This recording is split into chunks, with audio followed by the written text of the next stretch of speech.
السلام علیکم ورحمۃ اللہ وبرکاتہ۔ بسم اللہ الرحمن الرحیم، الصلاۃ والسلام علی رسولہ الکریم۔ جی الحمدللہ، آج پھر ہم سیرت النبی صلی اللہ علیہ وآلہ وسلم کے سلسلے کو جاری رکھے ہوئے دوبارہ آئے ہیں، اور اللہ نے ہمیں توفیق عطا فرمائی ہے نماز کے بعد یہاں بیٹھنے کی۔ تو اللہ سے دعا ہے کہ یا اللہ یہ ہمارا عمل قبول بھی فرما لینا، اور ہمیں اس سے ہدایت حاصل کرنے کی توفیق عطا فرمانا، جو ہمارا مقصد ہے، اصل مقصد قصے کہانیاں واقعات کی یاد دہانی نہیں، بلکہ وہ ان چیزوں کو محسوس کرنا جو رسول اللہ صلی اللہ علیہ وسلم کی زندگی میں آئیں اور آپ پر گزریں، اور آپ ان سے آج آپ سے میں وہ واقعہ شیئر کروں گا جس کے بارے میں خود رسول اللہ صلی اللہ علیہ وسلم نے فرمایا کہ مجھ پر جو سب سے زیادہ مشکل وقت تھا وہ یہی تھا جس کو میں آج آپ سے شیئر کروں گا۔ آج انشاءاللہ عائشہ رضی اللہ تعالیٰ عنہ کا نکاح اور سودا رضی اللہ تعالیٰ عنہ سے آپ کا نکاح، یہ دو واقعات، اور پھر واقعہ طائف مکمل تفصیل کے ساتھ آپ کے ساتھ شیئر کروں گا انشاءاللہ۔ اور اس دوران واقعی بڑا دردناک واقعہ ہے۔ اللہ سے دعا ہے کہ یا اللہ ہمیں اس کو محسوس کرنے کی توفیق عطا فرما کہ کچھ حصہ تو ہم اس کا محسوس کریں کہ آپ پر کیا گزری ہوگی۔ اب یہاں سے جو سیرت ہے وہ ایک ڈیفرنٹ طرف ٹرن ہو رہی ہے۔ رسول اللہ صلی اللہ علیہ وسلم اب مکہ میں آپ نے جتنی 10 سال تبلیغ کی، 10 سال کی دعوت و تبلیغ کا اثر آپ کے سامنے آ گیا کہ یہ آپ کی بات قبول کرنے کو تیار نہیں ہیں۔ جنہوں نے کرنی تھی انہوں نے کر لی۔ ابو طالب کی وفات ہو گئی، آپ کے ساتھ جو ایک سہارا تھا وہ چلا گیا۔ خدیجہ رضی اللہ تعالیٰ عنہ کی وفات ہو گئی، آپ کو دوہرا غم ملا۔ پھر اسی سال میں آپ طائف میں گئے، کیونکہ آپ جب یہاں سے بالکل آپ نے دیکھ لیا کہ یہ اب آپ کی دعوت قبول کرنے کو تیار نہیں ہے، تو اب یہاں 10ویں سال کے بعد دین مکہ سے باہر نکلا ہے۔ دین 10 سالوں کے بعد مکہ سے باہر گیا ہے۔ مزید کس طرح سے باہر گیا یہ ہم اگلے لیکچر میں دیکھیں گے، مزید واقعات اس میں پھر ہم اس کو کلوز کر دیں گے، اور پھر ہم انشاءاللہ واقعہ اسراء والمعراج کی طرف بڑھیں گے۔ تو پھر یہ اب مدینہ ہجرت کی تیاری شروع ہو جائے گی یہاں سے، یعنی اب جو ہم سیرت کا حصہ شروع کر رہے ہیں اسی حصے سے ہجرت کے اسباب پیدا ہونے شروع ہو جائیں گے، اور 3 سال اسی تیاری میں لگیں گے انشاءاللہ۔ ہم اس کو پورے واقعے کو دیکھیں گے۔ میں پہلے آپ سے عائشہ رضی اللہ تعالیٰ عنہ سے نکاح کا واقعہ شیئر کرتا ہوں۔ آپ صلی اللہ علیہ وسلم نے خدیجہ رضی اللہ تعالیٰ عنہ کی زندگی میں کسی سے نکاح نہیں کیا۔ آپ یعنی 50 سال کی عمر تھی آپ کی جب خدیجہ رضی اللہ تعالیٰ عنہ کا وفات ہوا، تو آپ خود اندازہ کر لیں 50 ہی بنے گی نا جی؟ ہاں جی 50 بنے گی، کیونکہ 53 کے سال میں آپ مدینہ تشریف لے گئے اور 64-63 کی عمر میں آپ کی وفات ہوئی۔ تو 50 سال کی عمر تک آپ نے کوئی نکاح نہیں کیا۔ تو اس سے ایک حکمت ملتی ہے کہ انسان جوانی میں زیادہ نکاحوں کا خواہش مند ہوتا ہے، جب وہ صحت مند ہوتا ہے اس وقت زیادہ اس کو ہوتی ہے، کیونکہ اس کو بھروسہ ہوتا ہے اپنے اوپر۔ لیکن تو اس عمر میں جب آپ نکاح کر رہے ہیں تو اس کا مطلب یہ سوائے اللہ کی حکمتوں کے اور کچھ بھی نہیں تھا۔ اللہ کی حکمتوں سے بھرپور تھا یہ باتیں۔ رسول اللہ سے نکاحوں کے بارے میں الگ سے ایک پوری کتابیں ملتی ہیں، آپ ضرور ان کا مطالعہ کریں آپ کو، تاکہ دیکھیں یہ چیزیں کیوں جاننا ضروری ہیں۔ جب آپ کسی کو دعوت دیتے ہیں، کسی کو تبلیغ کر رہے ہوتے ہیں، تو اس میں یہ فائدہ دیتی ہیں آپ کو، یعنی آپ کا کانسیپٹ کلیئر ہوتے ہیں کہ یار ایسا کیوں ہوا۔ کوئی آپ سے کہہ سکتا ہے، آج کل اللہ معاف فرمائے پاکستان میں ایسے لوگ پیدا ہو گئے ہیں جو اس قسم کے سوال اٹھاتے ہیں، جو شاید آج سے 10 سال پہلے نہیں تھے، تو ان کے ذہن خراب کر دیے گئے ہیں۔ تو لازمی بات ہے جب آپ کسی کو دعوت دیں گے تو وہ آپ سے سوال کر سکتا ہے، تو ہمیں ان باتوں کے بارے میں معلوم ہونا چاہیے۔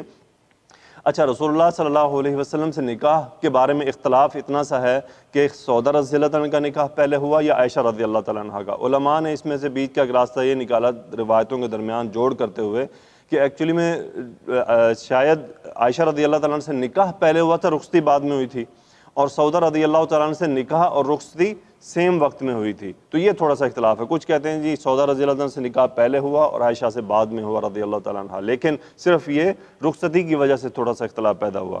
تو میں آپ کو وہ واقعہ سنا دیتا ہوں جس میں رسول اللہ صلی اللہ علیہ وسلم نے عائشہ رضی اللہ تعالیٰ عنہ سے نکاح کا ارادہ فرمایا۔ آپ صلی اللہ علیہ وسلم کو نکاح سے پہلے سیدہ عائشہ رضی اللہ تعالیٰ عنہ خواب میں دکھائی گئیں۔ خواب میں کس نے دکھایا؟ اللہ نے۔ عائشہ رضی اللہ تعالیٰ عنہ سے ہی روایت ہے، رسول اللہ صلی اللہ علیہ وسلم نے فرمایا تم مجھے شادی سے پہلے 2 مرتبہ خواب میں دکھائی گئی۔ میں نے فرشتے کو دیکھا، وہ تمہیں عمدہ ریشم کے ایک کپڑے میں اٹھائے ہوئے تھا۔ میں نے فرشتے سے کہا کپڑا ہٹاؤ، تو اس نے ہٹایا تو وہ تم تھیں۔ میں نے کہا اگر یہ اللہ کی جانب سے ہے تو وہ اسے پورا فرما دے گا۔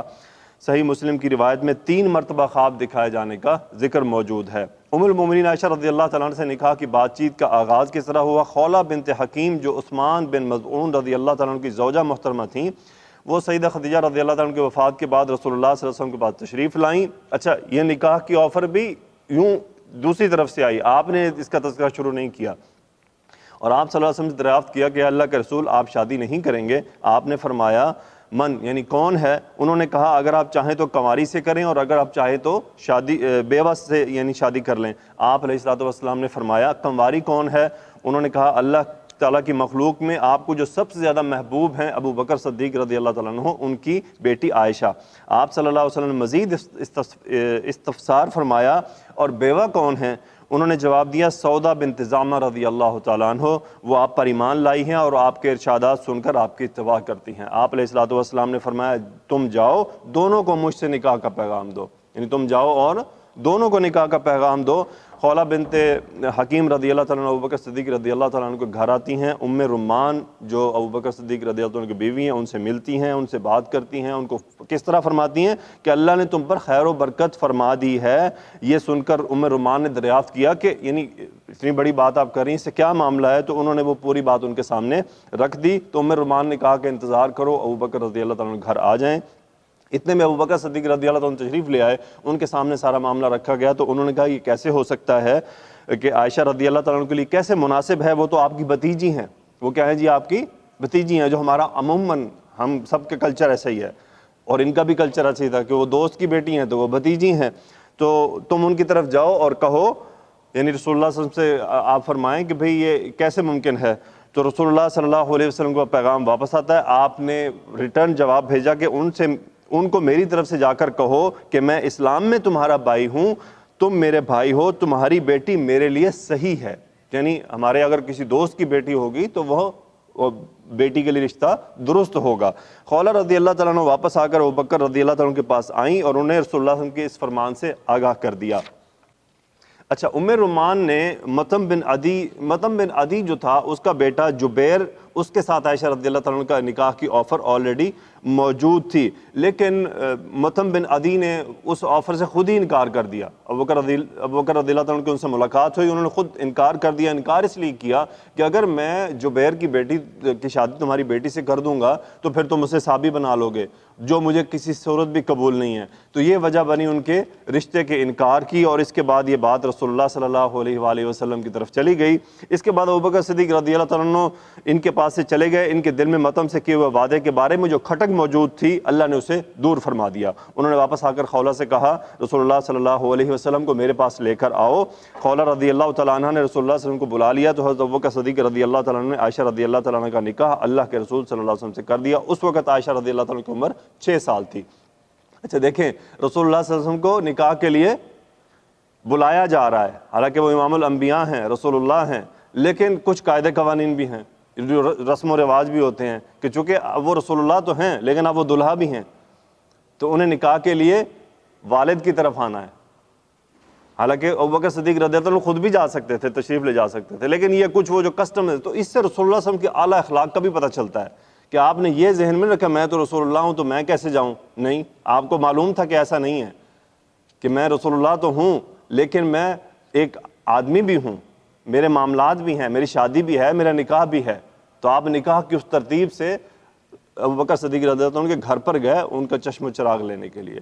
تو یہ 6 سال کی عمر تھی، اور بعض اختلاف کے ساتھ یہ عمر 7 سال کی بھی ملتی ہے۔ ان کا کہنا یہ ہے کہ ہو سکتا ہے وہ 6 سال کے آخر میں تھیں، اور ان کی رخصتی جو ہوئی تھی وہ تقریباً 12 سال کی عمر میں، 9 سال کی عمر میں، یہ اختلافات کے ساتھ بات چلتی ہے، لیکن یہ بات ثابت شدہ ہے کہ آپ کی جو نکاح ہے وہ 6 سال کی عمر میں ہوا۔ اچھا، ابن حجر رحمۃ اللہ علیہ نے ان روایات کے درمیان جمع و تطبیق کی صورت یہ بیان کی ہے کہ عائشہ رضی اللہ تعالیٰ کا عمر کا 6واں سال مکمل کر لیا تو وہ 7ویں سال میں داخل ہو گئیں۔ یہ نکاح بعثت کے 10ویں سال شوال کے مہینے میں ہوا، پھر ہجرت کے پہلے سال شوال ہی کے مہینے میں عائشہ رضی اللہ تعالیٰ کی رخصتی ہوئی۔ اس وقت آپ کی عمر 9 سال تھی۔ ام المومنین عائشہ رضی اللہ تعالیٰ کے سوا کسی کنواری عورت سے رسول اللہ صلی اللہ علیہ وسلم نے شادی نہیں کی۔ آپ صلی اللہ علیہ وسلم نے انہیں رخصتی کے وقت 12.5 اوقیہ چاندی تقریباً 500 درہم حق مہر دیا تھا۔ اچھا، یہاں سے یہ جو ہمارے بعض دفعہ نا پڑھے لکھے مسلمان بھی گھبرا جاتے ہیں یہ 6 سال کی عمر سن کے، اس میں گھبرانے والی کوئی بات نہیں ہے۔ اگر کسی کو تشفی چاہیے، آن لائن بھی جو سن رہے ہیں کسی، تو ڈاکٹر ذاکر نائک صاحب کا اس پہ جواب سن لیں۔ ان سے کسی نے سوال کیا کہ جی آپ کیا کسی کو اپنی بیٹی اس طرح دے دیں گے اتنی چھوٹی عمر میں؟ تو اس نے کہا تھا بھائی پہلی بات یہ کہ اگر وہ بندہ میری بیٹی کو جنت میں لے جانے والا ہوگا نا، یعنی اس کا معاملہ دینی ہوگا تو میں بڑی خوشی سے دے دوں گا، ہاں بیٹی سے پوچھوں گا وہ راضی ہوگی تو یعنی یہ بات یاد رہے کہ وہ رسول اللہ تھے، رسول اللہ صلی اللہ علیہ وسلم تھی، تو خوش قسمتی تھی کہ ان کا نکاح آیا، ان کو آفر آئی۔ اس سے بڑی خوش قسمتی ہو سکتی تھی کسی آدمی کی کہ ان کو رسول اللہ صلی اللہ علیہ وسلم کے نکاح کا پیغام آتا؟ یہ تو دنیا اور آخرت کی مکمل کامیابی پہ سٹیمپ تھی کہ وہ پھر کتنا بڑا اعزاز ملا۔ ام المؤمنین، تمام مومنوں کی مائیں، جو مومن آئیں گے قیامت تک سب کی ماں بنا دی گئیں۔ تو اتنا بڑا رتبہ، اور یہ تو کچھ بھی نہیں، سب سے بڑا رتبہ تو یہ ہے کہ وہ رسول اللہ صلی اللہ علیہ وسلم کی زوجہ ہوں گی اور جنت میں بھی ان کے ساتھ ہوں گی، یعنی اللہ نے ایسا ساتھ عطا فرمایا۔ تو بعض جو ہمارے ساتھی ہیں وہ جو یعنی دوسری طرف سے ہیں، اللہ تعالیٰ ہم سب کو ہدایت عطا فرمائے، اور یہ جو ہمارے دلوں میں کیڑے لاتا ہے یہ بیسیکلی شیطان لاتا ہے، تو اللہ ہمارے ایمان کی حفاظت فرمائے۔ یہ باتیں ایمان کی باتیں ہیں، تو یہ ایمان کے ساتھ ٹکرا جاتی ہیں، تو اللہ تعالیٰ سے دعا ہے کہ یا اللہ هو الاول والآخر والظاہر والباطن وهو علی کل شیء قدیر، تو اللہ ہی ہمارا آخر باطن سب جانتا ہے، تو ہم اللہ تعالیٰ ہر چیز پر قدرت رکھتا ہے۔ اللہ سے دعا کرتے ہیں کہ یا اللہ ہمارے ایمان کی حفاظت فرمانا شیطان کے حملوں سے اور اس کے چیلوں کے حملوں سے بھی۔ اس کے چیلے ہی ہوتے ہیں نا جو وسوسہ ڈالتے ہیں آ کر۔ اس کے بعد نکاح کا واقعہ ہے سعودہ رضی اللہ تعالیٰ عنہ سے نکاح۔ سعودہ رضی اللہ تعالیٰ عنہ کے پہلے شوہر سکران بن عمرو ان کی زوجیت میں تھیں، انہوں نے ہجرت حبشہ بھی کی، ہجرت حبشہ واپس آئے تو ان کے جو خامد تھے وہ وفات پا گئے۔ سعودہ رضی اللہ تعالیٰ عنہ کو ایک خواب آتا ہے، وہ اپنے خامد کے وفات سے پہلے خواب دیکھتی ہیں اور رسول اللہ صلی اللہ علیہ وسلم ان کے پاس تشریف لائے اور آپ نے ان کی گردن پر اپنا پاؤں مبارک رکھا۔ سعودہ رضی اللہ تعالیٰ نے اس خواب کا تذکرہ اپنے خامد سے کیا تو انہوں نے قسم کھا کر کہا کہ اس کی تعبیر یہ ہے کہ اگر تمہارا خواب سچا ہے تو میں ضرور فوت ہو جاؤں گا اور رسول اللہ صلی اللہ علیہ وسلم تم سے شادی کریں گے۔ سعودہ رضی اللہ تعالیٰ نے اس بات کو تسلیم نہیں کیا اور اپنا خواب چھپائے رکھا۔ پھر انہوں نے ایک اور رات خواب دیکھا، آسمان سے چاند کے ٹکڑے کو ان کی طرف گرا جبکہ وہ لیٹی ہوئی تھیں۔ انہوں نے یہ خواب بھی اپنے خامد کو بتایا تو انہوں نے قسم کھا کر یہی کہا کہ اگر تمہارا خواب سچا ہے تو تھوڑے ہی دیر میں فوت ہو جاؤں گا، پھر فوت ہو جاؤں گا تو تمہاری شادی رسول اللہ صلی اللہ علیہ وسلم سے ہوگی۔ تو یعنی یہ بھی علامات ہیں جو ان کو ملتی رہیں۔ سکران رضی اللہ تعالیٰ بیمار ہو گئے، پھر تھوڑے دنوں بعد فوت ہو گئے۔ رسول اللہ صلی اللہ علیہ وسلم کا نکاح کیسے ہوا؟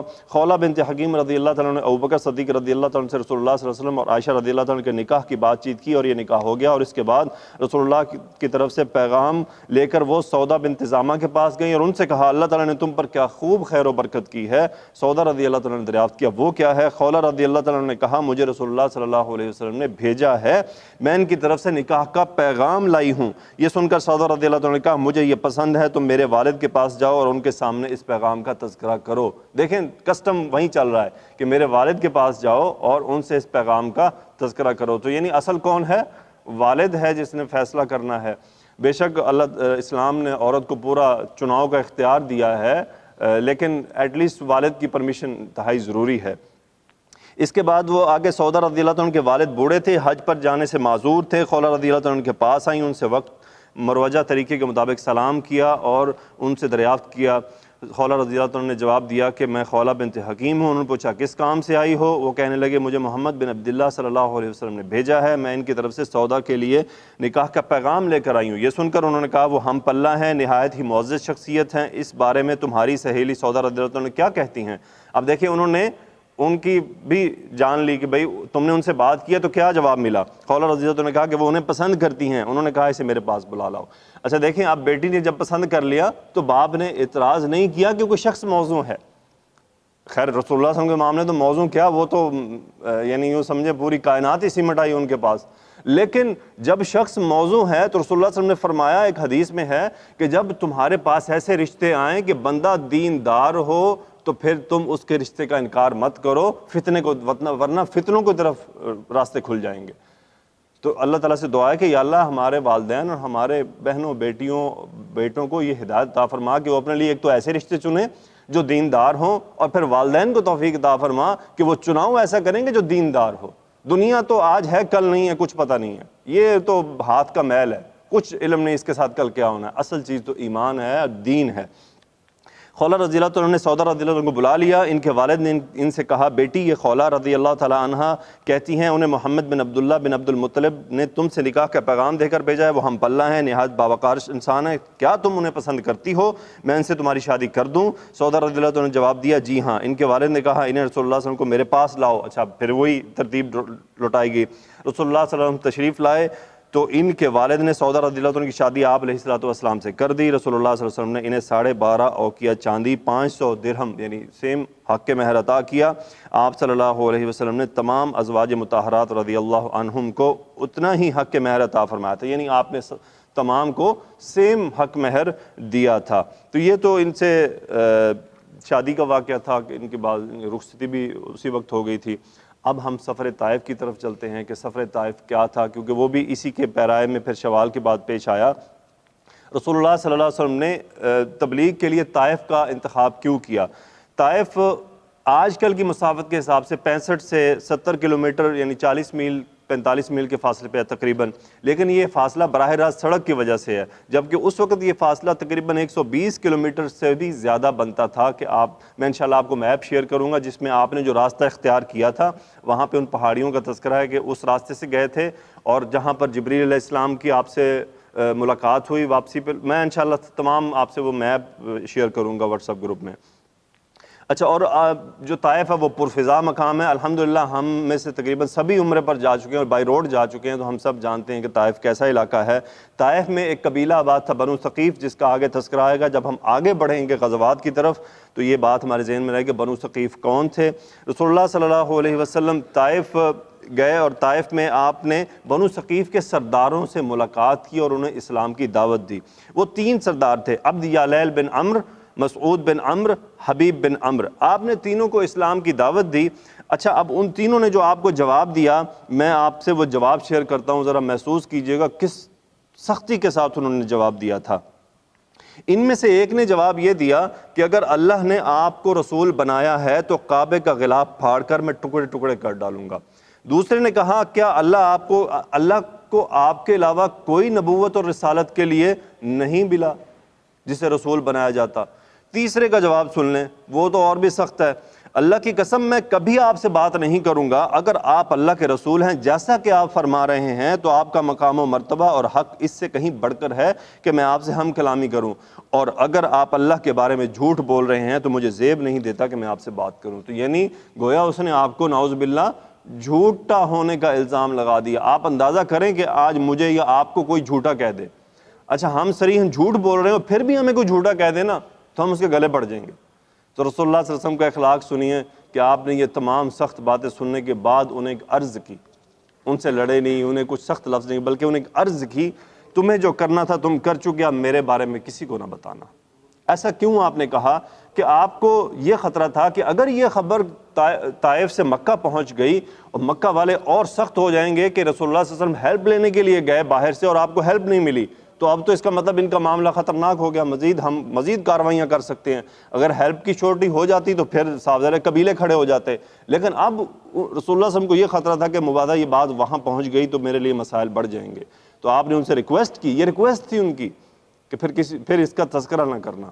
لیکن ان بدبختوں نے نہ صرف تذکرہ کیا بلکہ خبریں اچھی طرح پہنچائیں, اپنے تمام سرداروں پورا مشہور کر دیا کہ کیا کیا ہوا, رسول اللہ صلی اللہ علیہ وسلم تشریف لائے اور ہم نے ان کی بات نہیں مانی, یہ جواب دیا. اس کے بعد رسول اللہ صلی اللہ علیہ وسلم طائف کے بازار میں گئے, وہاں آپ لاٹھی پر ٹیک لگائے کھڑے تھے اور سورت تلاوت کر رہے تھے, والسماء والطارق وما ادراک ما الطارق النجم الثاقب. وہاں پہ ایک صحابی تھے عبد الرحمن بن خالد, وہ اپنے والد سے روایت کرتے ہیں کہ رسول اللہ صلی اللہ علیہ وسلم کی وہ یہ سورت سن رہے تھے اور زمانہ جاہلیت میں ہی انہوں نے یہ سورت کی تلاوت کر لی تھی, اور پھر لوگوں نے ان سے پوچھا کہ آپ کیا سن رہے تھے, تو انہوں نے یہ سورت وہاں پہ سنا دی. طائف میں قیام کی مدت لکھی گئی ہے جی 10 دن طائف میں ٹھہرے, کچھ نے کہا ہے کہ جی 1 مہینہ وہاں ٹھہرے, لیکن اس کے درمیان جو انہوں نے جو ملانے کی کوشش کی ہے کیونکہ روایات ساری صحیح آ رہی ہیں, تو انہوں نے یوں کہا ہے کہ یہ 1 مہینہ مکمل ہے, اس میں رہائش سفر پورا, یعنی آپ مکہ سے تشریف لے کر جاتے ہیں اور واپس مکہ تک آتے کا جو وقت ہے وہ تقریباً 1 مہینے کا ہے, کیونکہ اس میں آپ مختلف جگہ پر رکے تھے, وہ بھی انشاءاللہ اسی تذکرے میں آئے گا. اب اہل طائف نے جو آپ سے وحشیانہ سلوک کیا, اب آپ وہ سنیے, وہ میں آپ کو من ویسے ہی سناتا ہوں جیسے یہاں لکھا ہوا ہے. رسول اللہ صلی اللہ علیہ وسلم طائف میں قیام کے دوران وہاں کے ہر بڑے آدمی کے پاس تشریف لے گئے اور اللہ کی بندگی کی دعوت دی، لیکن کسی نے آپ کی بات نہیں مانی۔ انہیں آپ صلی اللہ علیہ وسلم کی طرف سے اپنے نوجوانوں کے بارے میں یہ خدشہ لاحق ہو گیا کہ مبادہ آپ کی دعوت قبول کر کے آپ کا ساتھ نہ دینا شروع کر دیں۔ وہاں کے جو سردار تھے ان کو یہ خطرہ پیدا ہو گیا تھا۔ انہوں نے کہا کہ اے محمد صلی اللہ علیہ وسلم، آپ ہمارے شہر سے نکل جائیں اور اس جگہ چلے جائیں جہاں آپ کو پذیرائی ملتی ہو۔ انہوں نے یہ بھی کہا کہ آپ کو آپ کے شہر والوں نے اور آپ کی قوم نے پسند نہیں کیا اور آپ کی دعوت قبول نہیں کی، تو آپ ہمارے پاس سے چلے جائیں۔ اللہ کی قسم، ہم آپ کی نبوت اور رسالت کا انکار کرتے ہیں، آپ کی بات رد کرتے ہیں اور آپ سے برا سلوک کرنے میں آپ کی قوم سے بھی زیادہ سخت ہوں گے۔ تو یعنی اس قدر سخت دھمکی دی انہوں نے۔ اس کے ساتھ ہی انہوں نے اپنے بے وقوفوں، شریروں اور غلاموں کو نبی صلی اللہ علیہ وسلم کے پیچھے لگا دیا۔ وہ آپ کو برا بھلا کہتے اور آپ پر آوازیں کسنے لگے۔ وہ آپ صلی اللہ علیہ وسلم کے راستے میں 2 صفیں بنا کر کھڑے ہو گئے۔ انہوں نے ہاتھوں میں پتھر پکڑ لیے۔ جب آپ ان کے صفوں کے درمیان سے گزرتے تو انہوں نے سنگ باری شروع کر دی۔ آپ جو ہی ایک قدم اٹھاتے، دوسرا قدم آگے رکھتے تو وہ آپ پر پتھر برساتے تھے۔ اس کے ساتھ ساتھ وہ آپ کا مذاق اڑا رہے تھے۔ اب اندازہ کوشش کریں کہ دیکھیں کیا گزرا ہوگا، کیا وہ وقت ہوگا۔ پوری وادی دیکھ رہی، کائنات دیکھ رہا، آسمان دیکھ رہا، تمام نباتات دیکھ رہی کہ ایک نبی کے ساتھ ایسا ہو رہا ہے، ظلم کیا جا رہا ہے، زیادتی کی جا رہی ہے۔ آل ربیہ کے باغ میں جب رسول اللہ صلی اللہ علیہ وسلم کو پتھر لگنے سے شدید درد اور تکلیف ہوتی تو آپ زمین پر بیٹھ جاتے۔ وہ لوگ آپ کو دونوں بازوؤں سے پکڑ کر دوبارہ کھڑا کر دیتے۔ آپ چلتے تو وہ دوبارہ آپ پر پتھروں کی بارش کرتے۔ وہ آپ کی تکلیف دیکھ کر خوب ہنستے۔ پتھروں کو لگاتار ضرب سے رسول اللہ صلی اللہ علیہ وسلم کی دونوں ٹانگیں لہو لہان ہو گئیں۔ آپ کے پائے مبارک خون سے رنگین اور جوتے خون آلود ہو گئے۔ زید بن حارثہ رضی اللہ تعالیٰ عنہ اپنے آپ کو آپ کے آگے کر کے رسول اللہ صلی اللہ علیہ وسلم کو پتھروں سے بچاتے۔ اس طرح ان کے سر پر کئی زخم لگے۔ طائف کے لوگ مسلسل رسول اللہ صلی اللہ علیہ وسلم کے پیچھے لگے رہے، یہاں تک کہ انہوں نے آپ کو ایک باغ میں پناہ لینے پر مجبور کر دیا۔ یہ باغ ربیہ کے دونوں بیٹوں عتبہ اور شیبہ کا تھا۔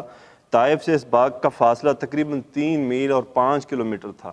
عتبہ اور شیبہ دونوں اس وقت باغ میں موجود تھے۔ وہاں سے بنو ثقیف کے وہ بے وقوف لوگ جو آپ کا پیچھا کر رہے تھے واپس چلے گئے۔ رسول اللہ صلی اللہ علیہ وسلم انگور کی ایک بیل کے سائے تلے بیٹھ گئے۔ ربیہ کے دونوں بیٹے آپ کو دیکھ رہے تھے۔ اہل طائف کے بے وقوفوں اور شریروں سے جو آپ کو تکلیف پہنچی تھی وہ اس کا مشاہدہ کر رہے تھے۔ آپ صلی اللہ علیہ وسلم بے حد غمگین، پریشان اور درد میں مبتلا تھے۔ درد آپ کو جسمانی بھی تھا، آپ کو اندرونی بھی درد لگ گیا تھا، آپ کو تکلیف دونوں طرح سے مل چکی تھی۔ آپ کی دونوں ٹانگوں سے خون بہہ رہا تھا۔ آپ صلی اللہ علیہ وسلم نے باغ میں عتبہ اور شیبہ کو دیکھا تو اس کے پاس تشریف لے جانا پسند نہ فرمایا، کیونکہ انہیں اللہ اور اس کے رسول صلی اللہ علیہ وسلم سے جو عداوت تھی آپ اسے جانتے تھے۔ عتبہ اور شیبہ کا باغ تھا، آپ ان کے پاس نہیں گئے کیونکہ آپ کو پتہ تھا کہ یہ آپ کے کتنے سخت دشمن ہیں، تو ان سے کچھ نہیں ملنے والا۔ تو بنو ثقیف کے 3 سردار بھائیوں میں سے ایک کی زوجیت میں تھیں۔ رسول اللہ صلی اللہ علیہ وسلم قریش کی ایک شاخ کی عورت سے ملے۔ اچھا، ایک عورت سے آپ وہاں پہ ملے جو وہاں کے ان کے سرداروں میں سے تھیں، تو انہوں نے ان سے آپ نے فرمایا، دیکھو تمہارے دیوروں نے کس قدر تکلیف پہنچائی ہے مجھے۔ تو زبردست صدمے کی حالت میں جو آپ نے دعا کی، آپ وہ دعا سنیے۔ دعا بھی بڑی دردناک تھی، الفاظ جو چنے رسول اللہ صلی اللہ علیہ وسلم نے۔ آپ نے جو دعا کی، اے اللہ میں تجھ سے اپنی کمزوری، بے بسی اور لوگوں کے نزدیک اپنی بے وقاحتی کی شکایت کرتا ہوں۔ اے سب رحم کرنے والوں سے بڑھ کر رحم کرنے والے، مجھ پر رحم فرما۔ تو کمزوروں کا رب ہے، تو ہی میرا رب ہے، مجھے کس کے حوالے کرتا ہے؟ کسی اجنبی کے جو میرے ساتھ تش روئی سے پیش آئے، یا کسی دشمن کے جسے تو میرے معاملے کا مالک بنا دے؟ اگر مجھ پر تیرا غضب نہیں تو مجھے کوئی پرواہ نہیں، یعنی اگر تم مجھ سے ناراض نہیں ہے نا تو پھر مجھے کوئی مسئلہ نہیں ہے، پھر میں یہ برداشت کرنے کو تیار ہوں۔ لیکن تیری عافیت میرے لیے بہت وسیع ہے، میں تیرے چہرے کے اس نور کی پناہ چاہتا ہوں جس سے تاریکیاں روشن ہوئیں اور جس سے دنیا اور آخرت کا معاملہ درست ہوا۔ تو مجھ پر اپنا غضب نازل کرے یا تیری ناراضگی مجھ پر اترے، مجھے تیری ہی رضا مطلوب ہے یہاں تک کہ تو راضی ہو جائے۔ تیری ہی بخشی ہوئی توفیق سے نیکی کرنے یا بدی سے بچنے کی طاقت نصیب ہو جائے۔ یہ ہے وہ لا حول ولا قوت الا بک۔ اس کے بعد عتبہ اور شیبہ نے رسول اللہ صلی اللہ علیہ وسلم کی خدمت میں انگور بھیجے، اور انگور لانے والا جو آدمی تھا وہ عداس تھا، وہ ان کا غلام تھا۔ وہ انگوروں کا ایک خوشہ لے کر ایک برتن میں ڈال کر، طباق میں ڈال کر لے کر آیا اور اس نے رسول اللہ صلی اللہ علیہ وسلم کے سامنے رکھ دیا اور آپ سے کہا کہ کھائیے۔ رسول اللہ صلی اللہ علیہ وسلم نے انگور کھانے سے پہلے بسم اللہ پڑھی۔ اچھا عداس سے جب اب عداس، یہ آپ نے واقعہ سنا ہوا ہے لیکن آپ کو میں سنا رہا ہوں دوبارہ سے کہ وہ عداس سے کیا مکالمہ ہوا آپ کا. رسول اللہ صلی اللہ علیہ وسلم سے نے اس سے پوچھا اے عداس تم کون سے شہر کے رہنے والے ہو؟ اچھا عداس آپ کی یہ جو بسم اللہ سن کر بڑا حیران ہوا کہ یہ جملہ تو قریش کے یا مکہ کے باسی یہاں کے لوگ نہیں بولتے، تو اس کا مطلب یہ یہاں کے رہنے والے نہیں ہیں. تو انہوں نے رسول اللہ صلی اللہ علیہ وسلم نے اس سے پوچھا اے عداس تم کون سے شہر کے رہنے والے ہو اور تمہارا دین کیا ہے؟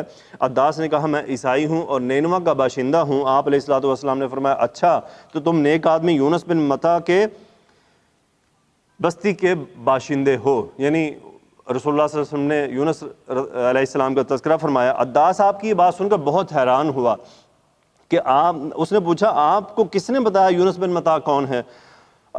اس کے بعد روایت لکھی عداس نے یہ بھی کہا کہ اللہ کی قسم میں نینوا سے نکلا تھا تو وہاں 10 آدمی بھی نہیں تھے جو یہ جانتے ہوں کہ یونس بن متی کون ہیں. تو وہ حیران ہو گیا کہ آپ کیسے جانتے ہیں؟ آپ صلی اللہ علیہ وسلم نے جواب دیا وہ میرے بھائی ہیں، وہ نبی تھے اور میں بھی نبی ہوں. عداس رضی اللہ تعالیٰ عنہ کا قبول اسلام.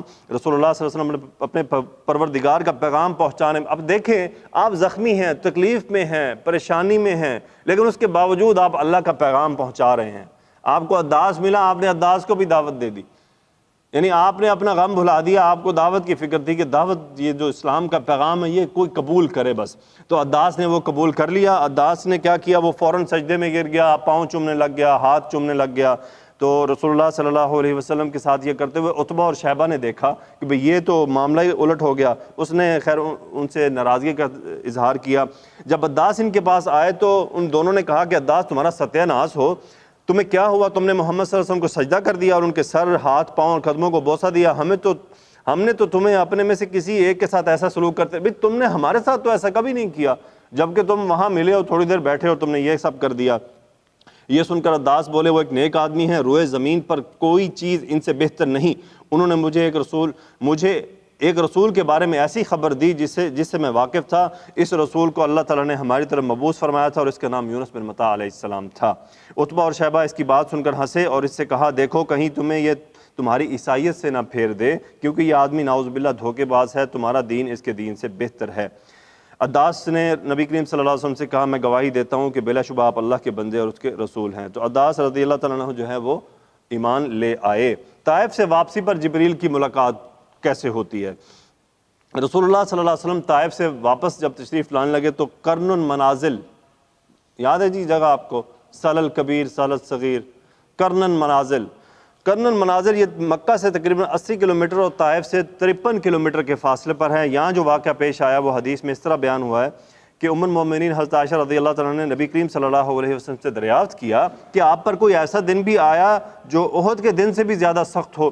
رسول اللہ صلی اللہ علیہ وسلم جواب دیا تمہاری قوم کی طرف سے مجھے بہت تکلیفیں ملیں، ان سب سے سخت تکلیف مجھے عقبہ کے دن پہنچی جب میں عبد یالیل بن عبد کلال کے بیٹے کے پاس گیا اور اسے دعوت اسلام دی مگر اس نے قبول نہیں کیا. میں رنج و غم کی حالت میں اپنے رخ پر چل پڑا، مجھے کرنے ثعالب پہنچ کر افاقہ ہوا. میں نے تھوڑا سر اٹھایا تو دیکھا بادل کا ایک ٹکڑا مجھ پر سایہ فگن ہے. میں نے غور سے دیکھا تو اس میں جبریل تھے، انہوں نے مجھے آواز دی. آپ کی قوم نے آپ سے جو کہا ہے اور آپ کو جو جواب دیا ہے وہ اللہ نے سن لیا ہے.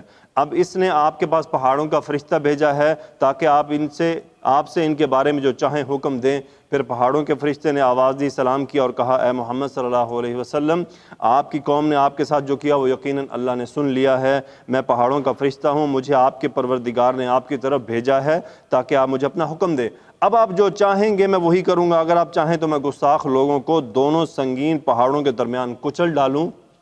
دیکھیں رسول اللہ صلی اللہ علیہ وسلم کا اعلیٰ اخلاق اور فکر امت. رسول اللہ صلی اللہ علیہ وسلم نے جواب دیا بلکہ مجھے امید ہے کہ اللہ تعالیٰ ان کی پشتوں سے ایسے لوگ پیدا فرمائے گا جو ایک اللہ کی عبادت کریں گے اور اس کے ساتھ کسی کو شریک نہیں کریں گے. تو دیکھیں رسول اللہ صلی اللہ علیہ وسلم کا اس قدر زیادتی ہوئی اور آپ نے اس کا جواب کس طرح سے دیا. اس کے بعد جی آپ وادی نخل آپ وہاں سے تشریف لے گئے، کیونکہ روایت اور بھی ہے لیکن وہ بھی اسی طرح سے ہی ہے کہ آپ کے پاس پہاڑوں کا فرشتہ لایا گیا.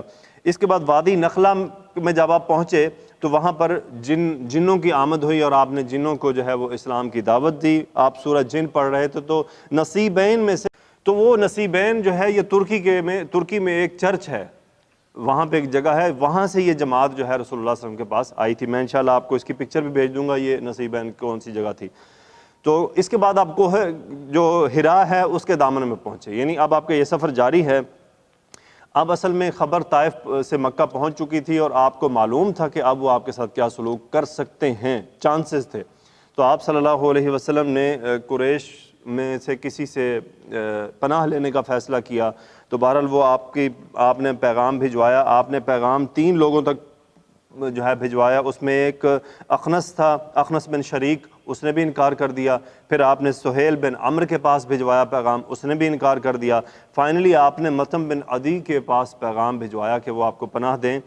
اس نے کہا جی ہاں، آپ صلی اللہ علیہ وسلم نے فرمایا مطعم بن عدی کے پاس جاؤ، اس سے کہو محمد صلی اللہ علیہ وسلم تم سے کہتے ہیں کیا تم مجھے پناہ دو گے حتیٰ کہ میں اپنے رب کے پیغامات پہنچا دوں؟ مطعم نے جواب دیا ٹھیک ہے، وہ تشریف لے آئیں۔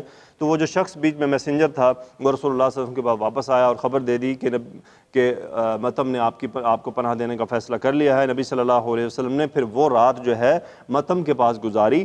اچھا، اس دوران کیا ہوتا کہ رسول اللہ صلی اللہ علیہ وسلم عبادت کرتے تو مطعم کے جو بیٹے تھے وہ تلواریں لے کر آپ کی حفاظت میں آپ کے ساتھ لگے رہتے، آپ طواف کرتے، آپ نماز پڑھتے، وہ آپ کے ساتھ رہتے، اور جو قریش تھے وہ اس پناہ کی قدر بھی کرتے تھے۔ وہاں پہ ایٹ لیسٹ یہ والا رواج جو ہے وہ برقرار تھا کہ جب کوئی کسی کو پناہ دے دیتا تھا تو پھر اس کی قدر کی جاتی تھی۔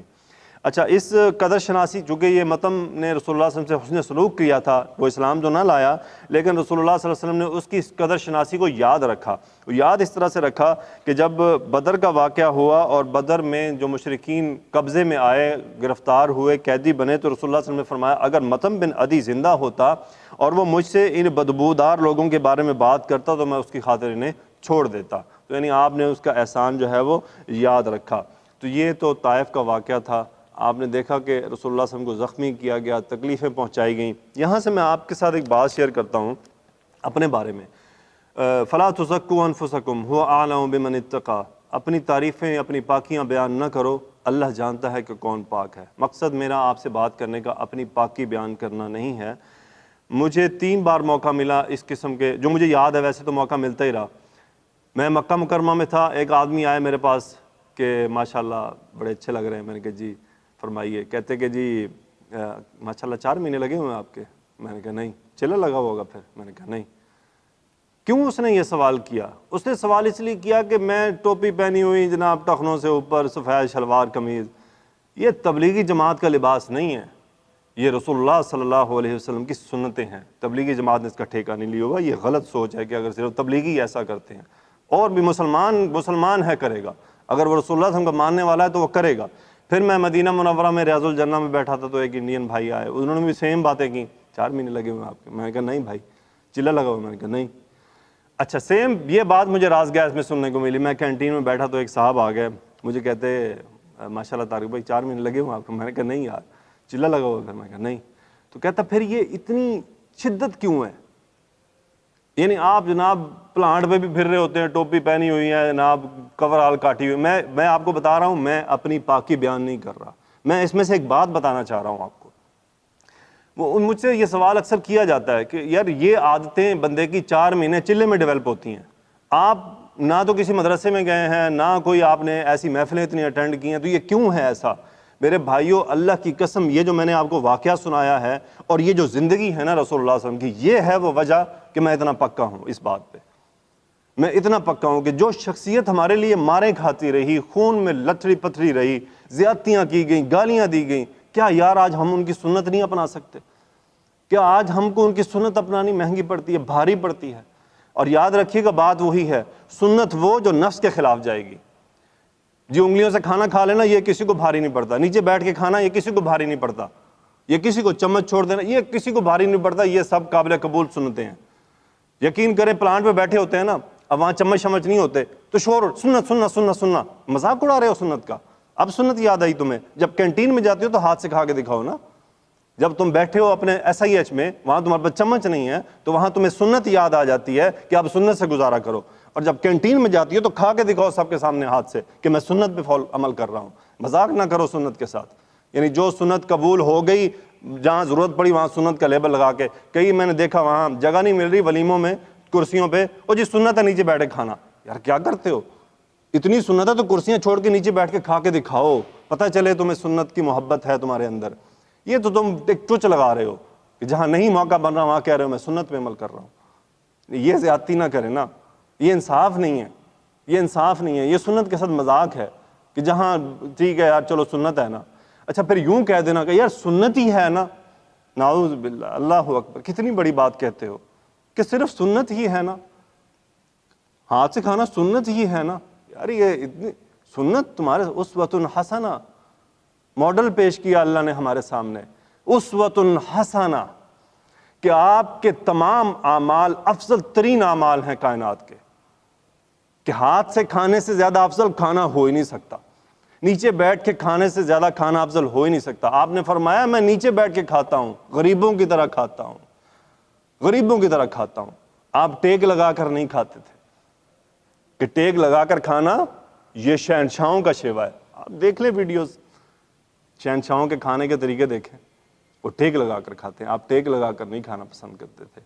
تو معذرت، آپ میری یہ آواز میں اگر کوئی آپ کو اتار چڑھاؤ محسوس ہوا ہو تو وہ ناراضگی نہیں، وہ جذبات تھے صرف، کہ جن کا میں نے سامنا کیا اس پورے عرصے میں، صرف آپ سے جذبات کا اظہار کیا۔ اللہ اکبر، میں ناراض نہیں ہو رہا، نہ میں اپنی پاکی بیان کر رہا ہوں، آپ سب مجھ سے بہت بہتر ہیں، یہ تو بس اللہ نے مجھے ایک توفیق عطا فرما دی ہے، پتہ نہیں کون سا میرا عمل ہے، یا اللہ مجھ پہ اس نے کرم نوازی کی ہے کہ میں آپ کے سامنے اس طرح سے بیٹھا ہوں، ورنہ میں اللہ کی قسم میں نہیں سمجھتا اپنے آپ کو کہ میں آپ سے بہتر ہوں۔ آپ سب مجھ سے بہتر ہیں، جو مجھے سننے والے سب مجھ سے بہتر ہیں، لیکن یہ ایک جیسے میں نے آپ کو پریکٹیکل پوائنٹ آف ویو سے ایک بات پیش کی ہے صرف۔ تو اللہ سے دعا ہے کہ یا اللہ رسول اللہ صلی اللہ علیہ وسلم کی ان تکلیفوں کو محسوس کر کے ہمیں سنت پر عمل کرنے والا بنا، ہمیں رسول اللہ صلی اللہ علیہ وسلم سے وہ محبت عطا فرما جو میرے چلتے پھرتے نظر آئے کہ ہاں یہ جو عمل کر رہا ہے کہ یہ سنت ہے اور یہ نبی کی محبت میں کر رہا ہے۔ اللہ تعالیٰ تو ہمارے گناہوں کو معاف فرما دینا، ہمارے دلوں کے اندر رسول اللہ صلی اللہ علیہ وسلم کی جو محبت کے بیج موجود ہیں انہیں درختوں میں اور پودوں میں بدل دے۔ یا اللہ تو رحمان ہے، تو رحیم ہے، تو کریم ہے، ہم تجھے تیری صفات کا واسطہ دیتے ہیں، ہماری مغفرت فرما دے، ہمارا باقی ماندہ رمضان اچھا گزر جائے کہ اس کے اثرات ہم اگلے 11 مہینے تک محسوس کریں، اور ہماری یہ محفلیں ایسے لگی رہیں، اور یا اللہ ان محفلوں کے در پردہ اگر کوئی ایسے مسائل ہیں جو رکاوٹ کا باعث بن سکتے ہیں تو ان مسائل کو دور فرما دے، ان کو ہٹا دے، ہم پر رحم فرمانا۔ یہ ہم نے اس ماحول میں ایک بڑی مشکل سے ایک سلسلہ شروع کیا ہے، یا اللہ اس کی رکاوٹیں دور فرما دینا۔ وآخر الدعوانا ان الحمد للہ رب العالمین، الصلاۃ والسلام علی رسولہ الکریم، آمین یا رب العالمین۔